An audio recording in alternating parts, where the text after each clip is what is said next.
In response to months of continuous attacks from the regime in Iran against the State of Israel, right now, the Israel Defense Forces is conducting precise strikes on military targets in Iran. The regime in Iran and its proxies in the region have been relentlessly attacking Israel since October 7th on 7 fronts, including direct attacks from Iranian soil. Like every other sovereign country in the world, the State of Israel has the right and the duty to respond. Israel currently bombing Iran, starting another big war in the Middle East. Iran is 4 times the size of Iraq.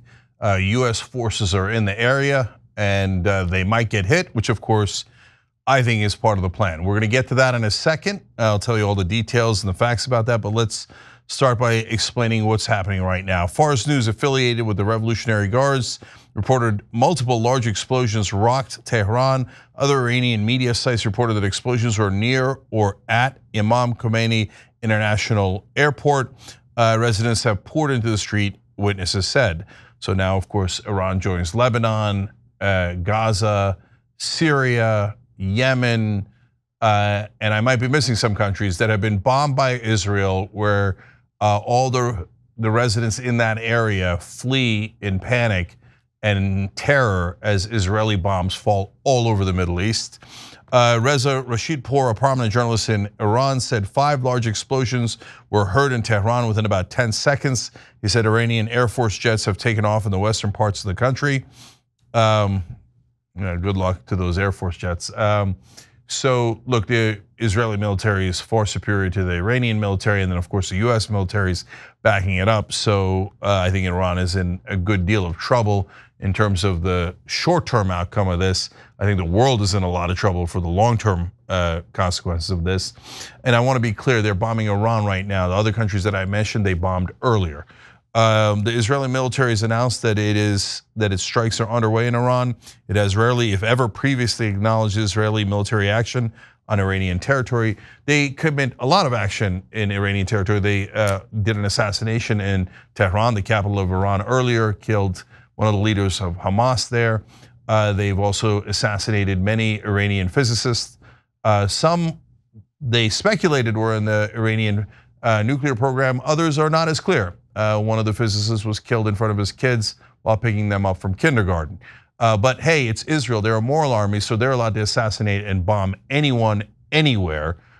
So if you got an Israeli product, be careful what's in it. All right, according to Axios, US and Israeli officials believe Iran will respond militarily. But get a load of this. In this tragic story, there is a bit of amusement, but hope it will be limited and allow the 2 adversaries to break the tit for tat cycle.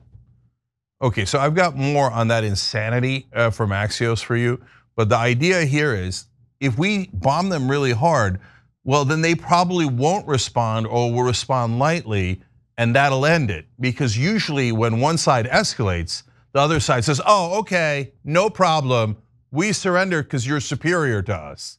That has never worked like that, ever, ever, ever. No, they will also escalate and it will devolve, and that's of course exactly what Benjamin Netanyahu, the warmonger, wants. And if you don't remember, Benjamin Netanyahu was one of the neoconservatives who also thought that we should go into Iraq. Not Israel, that we should go into Iraq, and he got exactly what he wanted, and he said it was gonna be easy.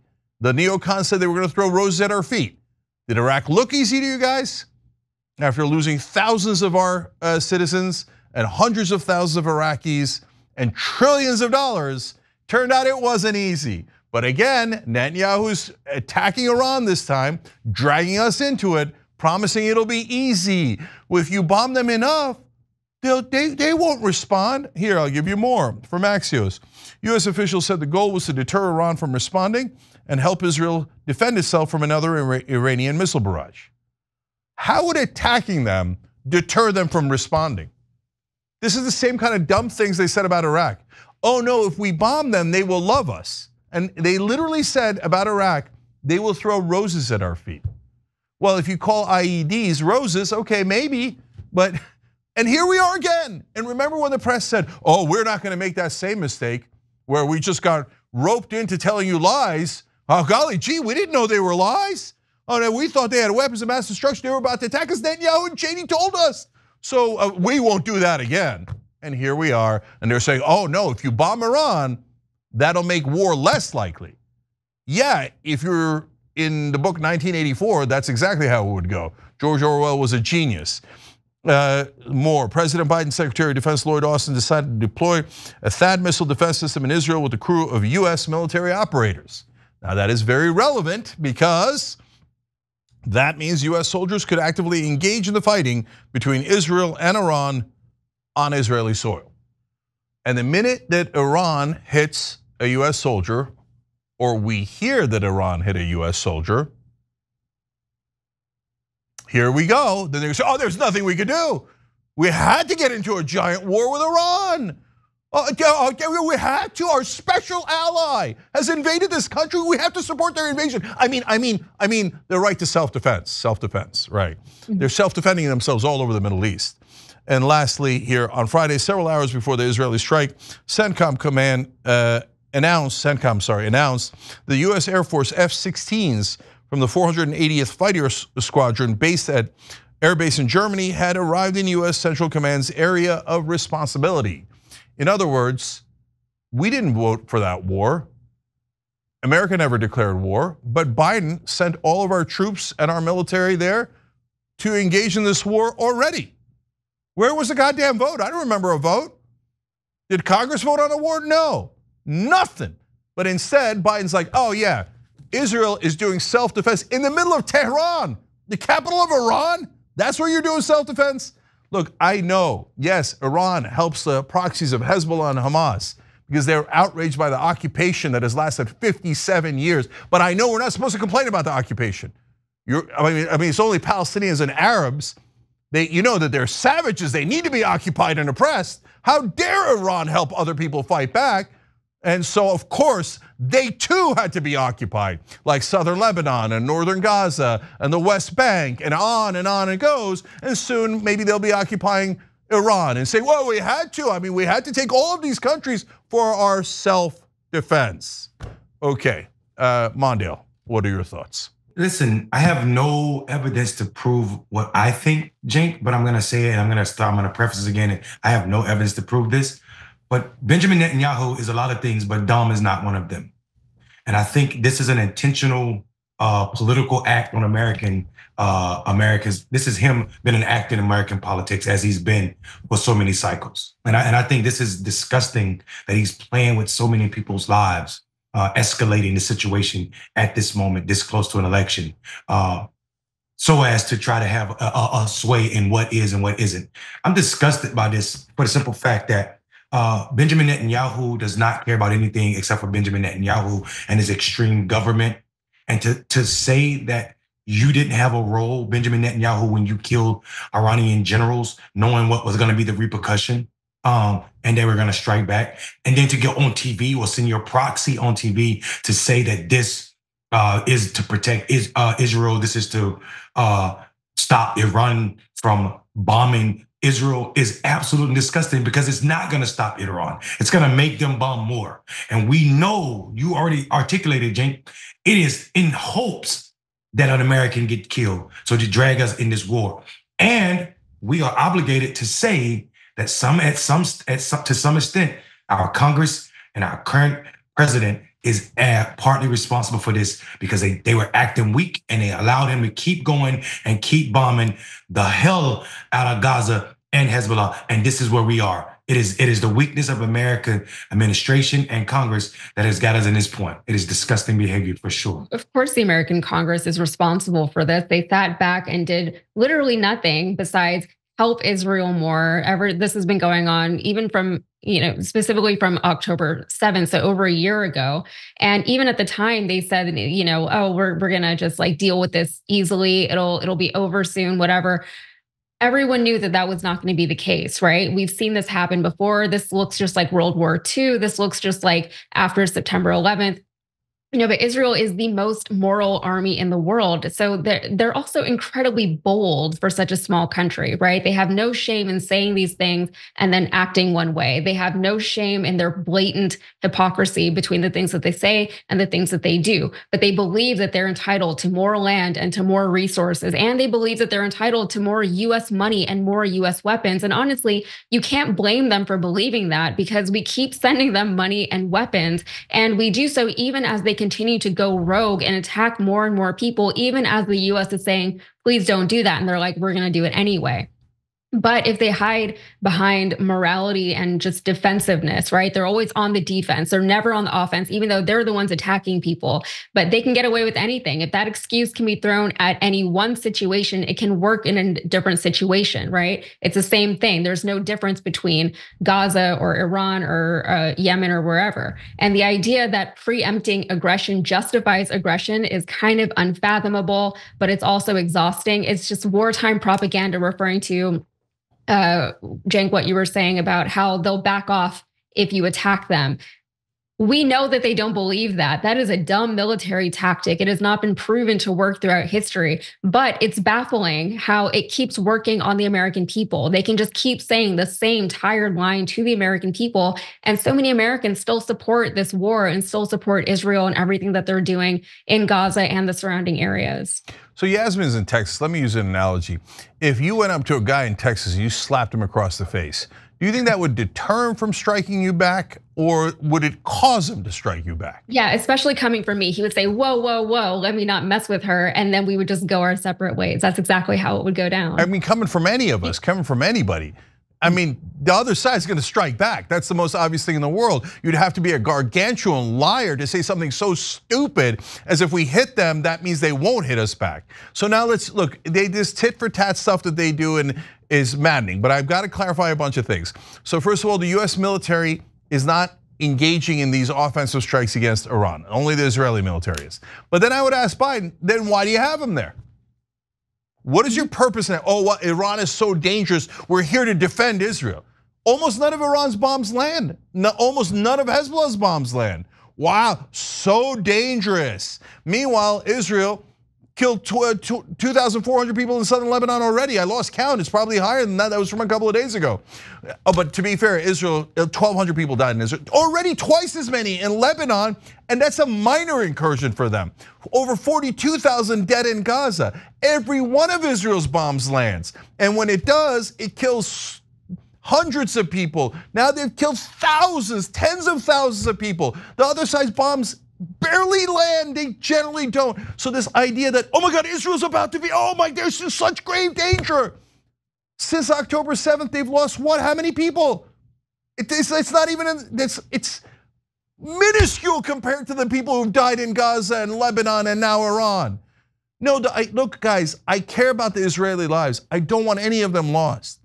I care that they are worried about the Hezbollah rockets that never land. I get it, they're still worried about it, I get it. And some tiny amount now have begun to land.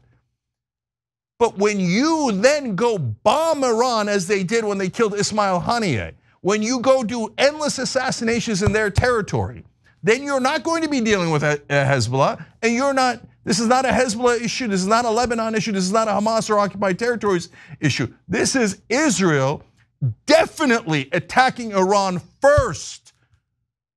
So I know Israel thinks, no, we're sainted. We never, it's everything we do, all the slaughter, all the decades of occupation is all self-defense. You could tell yourself pretty little lies. Just don't drag us into it, and we're definitely gonna get dragged into it. So Biden, why are they there? You're not worried about Iran's military. They're there, the US troops are there to get hit so that the US can fight this war for Israel. And then the lying politicians, the lying media that we have. Poor Israel, oh, we never did anything to encourage them. Oh, Biden, he's such an innocent victim in this. And the Republicans too. Well, why'd you give him $4 billion every year? Why'd you give him $26 billion to reward them for the genocide and ethnic cleansing that's happening in Gaza? When somebody does something and you give them $26 billion for it, they don't view that as a red light, they view that as a green light. That is not complicated unless you're a moron, mainstream media reporter who's like, Oh, I don't know. Gee, golly gee, I don't know how Israel got the idea that we're in favor of all of their aggressive wars against all of their neighbors. So at this point, we've got political ramifications that are going to happen here as well, and we've got to talk about that in regards to the race. I don't know how it plays out. Does this hurt Kamala Harris? Does it hurt Donald Trump? I don't know, because they're both idiots who keep saying, "Oh, I love war." Trump said we should have bombed them earlier. So Trump is definitely in favor of starting this war. If you think he's anti-war, he's on tape saying bomb their nuclear facilities. How is that anti-war? Okay, if you're just not on this planet and you think starting a war is anti-war, okay, just understand that you're actually living in a mental asylum. And then Kamala Harris also totally guilty, 100% guilty. A million opportunities to say, I'm gonna cut the funding if they keep doing this. And she's like, no, no, no, no. Beloved Israel, I will serve them forever and ever and ever. Okay, both of you trying to lose the election. America doesn't want this war. This is not America's war. This is Israel's aggressive war to occupy northern Gaza, to occupy southern Lebanon, and to start a giant war. And do you know why they are picking on Iran? Why are they going after Iran? You think it's because of rockets that don't land? You can solve that in one day. You can end the occupation and nobody's bombing. I know, oh yeah, they're all anti-Semites. They all want to kill us for no reason. Not because we're occupying them, but for no reason. Because you know those dirty terrorist, savage Muslims, right? The whole point, the ideology that the Palestinians cannot be free because they are too violent is racist at its core. Everyone who makes that argument is racist at their core.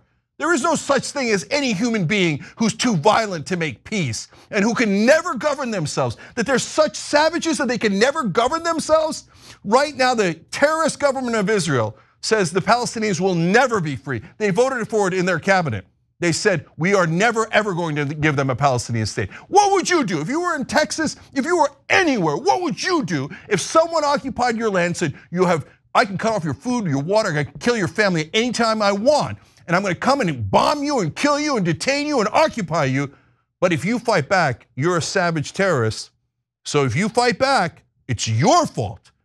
You made me occupy you. You made me bomb you. You made me kill your children. No, they didn't make you do that. Israel chose to do that, and both idiots, warmonger Kamala Harris and warmonger Donald Trump, are saying green light, drag America into a war. We'd love to pay for Israel's war. I hate it, the American people hate it. The only good news that comes out of this is that whoever wins this election, they're gonna back Israel, and then they're going to get clobbered by the American people for it. America's gonna hate this war, and it's gonna explode on the head of whoever wins this election and backs Israel, because we're sick of this. We're sick of paying for this slaughter. All right, guys, sorry, I'm animated about it. Mondale, last thoughts. Listen, I don't need the mansplaining. I think that was absolutely a serious indictment of everybody who has a role in this. And it is absolutely, I think it's very childish about politics for people even to pretend that America's politicians in Washington, D.C. don't have a role in this, sitting back, still funding Israel with no repercussions of how they treat people. We can't pretend that we care about humanity or that we are the leader of the free world when we allow so many people to be innocent people to be murdered.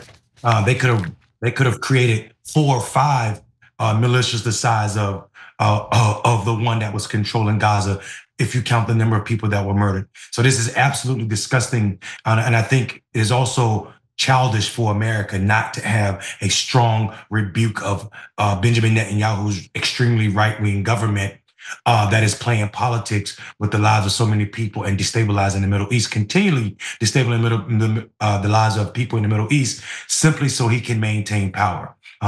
Bombing Iran right now is extremely reckless, not just because American lives over there, not just because of what could happen, the repercussions, and how strong Iran's military is. It is extremely reckless because Israel knows what they're doing. It is a bid to win back favor from the rest of the world that is pissed off that they showed up this year the way they have.